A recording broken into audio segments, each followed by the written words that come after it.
All right, so today we're diving into some Steinbeck. Yeah. We're looking at Of Mice and Men, Hmm. and specifically we've got this Penguin edition with the introduction by Susan Shillinglaw. Yeah. So we're going to be working with both the novella itself and her kind of thoughts and analysis in the intro. Right. And I guess our mission today is to really, kind of get to the core of what this story is about, its context, why it resonates so much with people still. Yeah. And I mean, what's your take on the intro? Where do you want to start with this? Well, I mean, she immediately just kind of hits you with, how central this theme of friendship is to all of Steinbeck's work. And she really highlights his lifelong dedication to friendship. She talks about these letters, these huge volumes of letters that he would write Oh, wow. to friends. Yeah. And I think that really speaks to how, just how fundamental these bonds were to him in terms of his understanding of the world and the way he saw people. Yeah, and I mean, she definitely points out that Steinbeck believed that understanding between people was really the foundation of kindness, even love. And she argues that this idea really underlies all of his honest writing, Right. even when he's tackling like huge social problems, or showing injustice and stuff. It's still there, this base, Yeah. this foundation Yeah. of understanding. And this isn't just like a small thing for him, right? She even ties this into his Nobel Prize acceptance speech. Yeah, yeah. And I think that really underscores just kind of how much this was a deep conviction for him, that this human connection was so important. I think when you kind of approach Of Mice and Men with this in mind, as Shillinglaw kind of leads us to do, you start to see this narrative as revolving around this sort of inevitable pairing. Yeah. These two men, each with their own kind of weaknesses and needs, Hmm. clinging to each other on the margins of this really unforgiving world. Okay, so this inevitable pairing, like it's not just about two guys who were, out there just scraping by. It's deeper than that. Yeah. Schillinglaw even calls it a parable. So when you look at it through that lens, what are the deeper truths that you think Steinbeck's trying to kind of bring up in this story? Yeah, well, I think she kind of points to these really kind of powerful themes that are running through it, like commitment, loneliness, hope, loss. And what I think makes it so powerful is that all of these things, these universal experiences, are really grounded in this very realistic portrayal of George and Lennie's friendship and their shared dream. Right. This dream to own their own piece of land. Yeah, and their friendship, she describes it as, real but hardly sentimental, which is, I think, really interesting. What do you make of that? What's she getting at there? Yeah, I think it's an important distinction, because it suggests a bond that's born out of necessity, Yeah. in this lonely and unforgiving world that they inhabit. But it also evolves into something genuinely deep. George clearly cares for Lennie, feels responsible for him, despite all the frustrations and troubles he causes. And Lennie's dependence is, complete. It's almost childlike. And their connection really becomes this vital anchor in a world that doesn't offer them much else. Right. And I think it's this unvarnished reality of their bond that makes the story so emotionally resonant. Yeah. Yeah, Absolutely. And I think Schellinglaw does a really good job of placing Of Mice and Men within the wider framework of Steinbeck's work. She points out that it's the middle book in his trilogy about farm labor in California. It's flanked by A Dubious Battle and The Grapes of Wrath. Right. And those are these huge epics, right, that really directly take on this problem of farm labor. So how do you think Of Mice and Men fits in? It seems, I don't know, a little more contained, I guess. Yeah, I think that's a good point. It is more contained. In Dubious Battle and Grapes of Wrath, they offer these really broad responses to, that's just the massive hardships that these farm laborers were facing, particularly, in the 30s, with the Dust Bowl and migration and all the unrest around labor. But Of Mice and Men, even though it was written during that same period, it takes a different approach. She really emphasizes that Steinbeck consciously de-emphasizes the historical aspect to focus on the artistry. So he wasn't trying to write like a straightforward historical account, at least not with this one. Not primarily, no. I think Shillinglaw really makes a compelling case for Steinbeck as not just a social chronicler. Okay. His aims were often very symbolic, and she even points to his effort to, like he said, dehistoricize his narratives from this period. Even though In Dubious Battle was inspired by an actual strike, and Grapes of Wrath, though very well researched, it's more of this kind of mythic journey, right? Yep, right.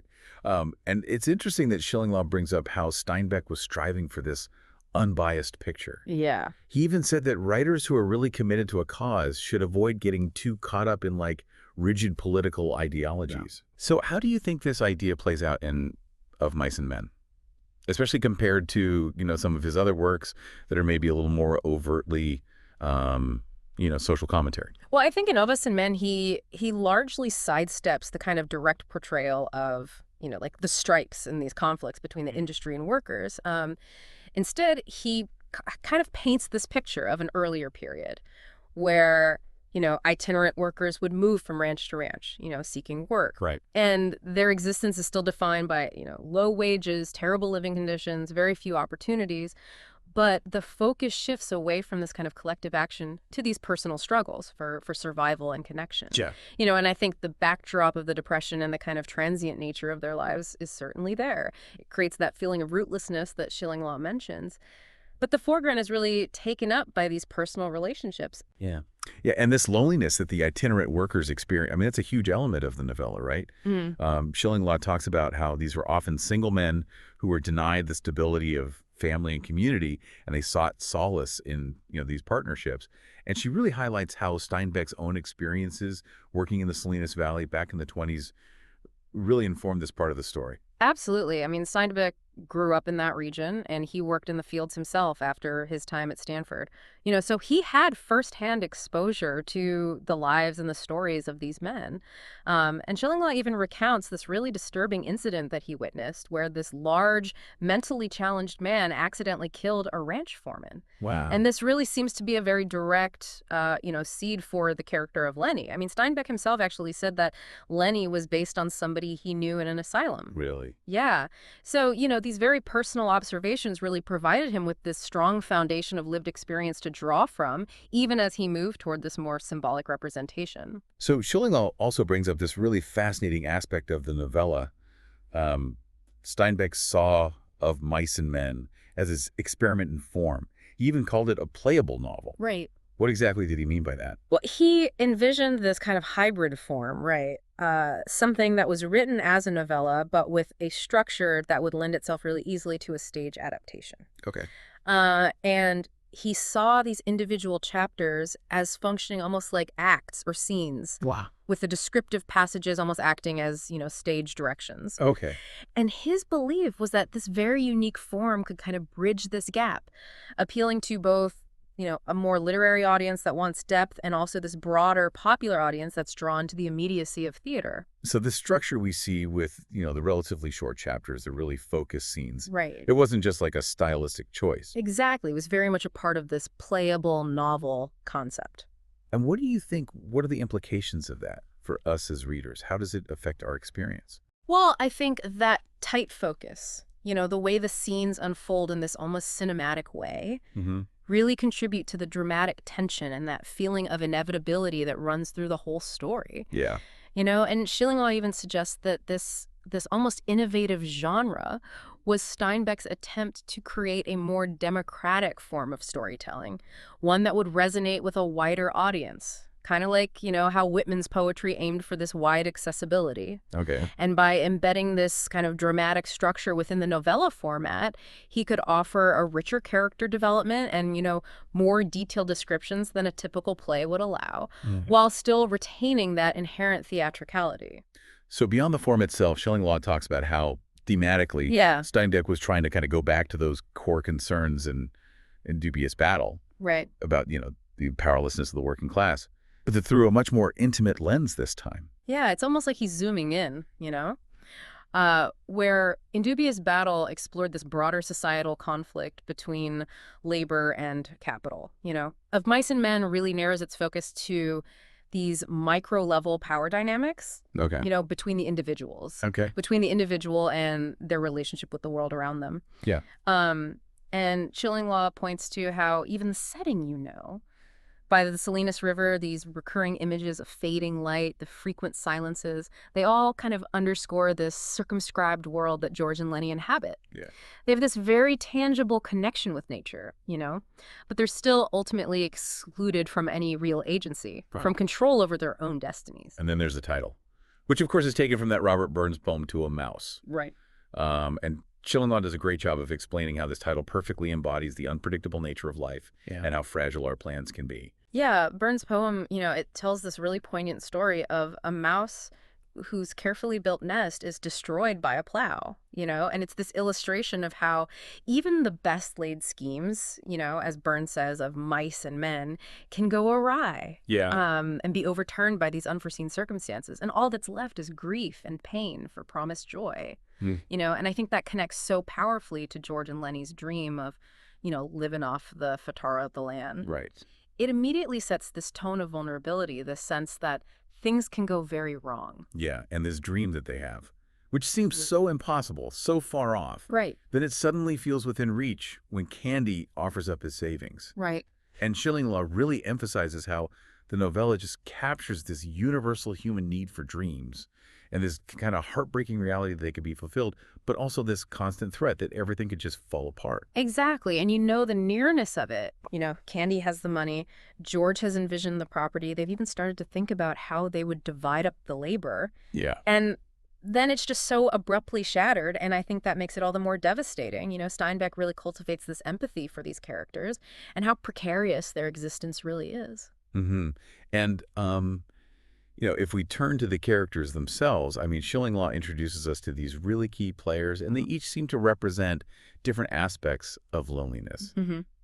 And even Curly's wife, who, could easily be seen as just this antagonist. Right. There's more to her than that. Absolutely, yeah. She's a really pivotal figure in the exploration of this theme of loneliness.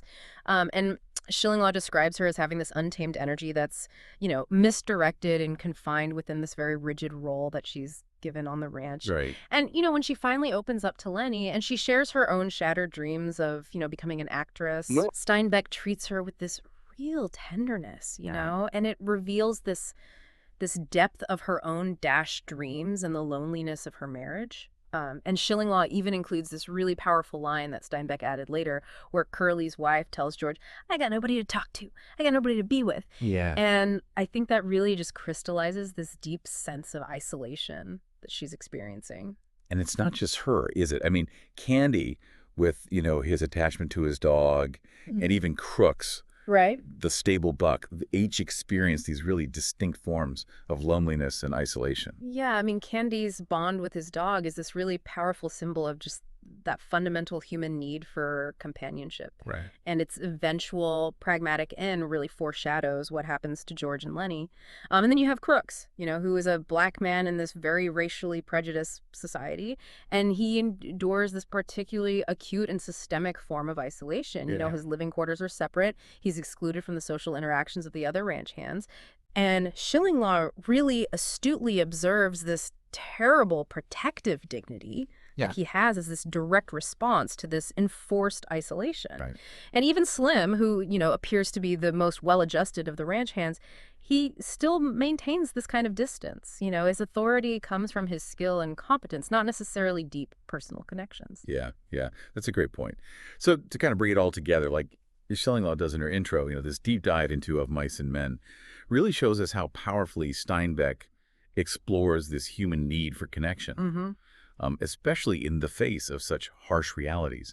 And the bond between George and Lennie, even though it's complex and, has these flaws, it's really at the core of the story's emotional power. Yeah, and I think, even Carlson's inability to grasp what's happening at the end really emphasizes that. Yeah. His question, now what the hell you suppose is eating them two guys? Right. It just so perfectly encapsulates his complete lack of understanding about, what was going on between George and Lennie. Yeah. Their connection. Yeah.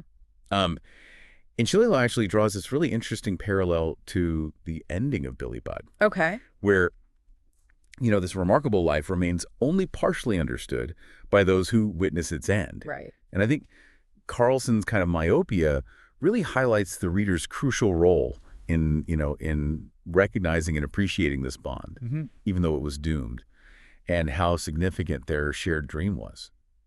So to sum it all up for you, our listeners, we've really explored how Of Mice and Men, it came from Steinbeck's personal experiences, is a really innovative approach to form. And it digs into these timeless themes, friendship, loneliness, the fragility of dreams, and all against the backdrop of this really difficult time for migrant workers in California.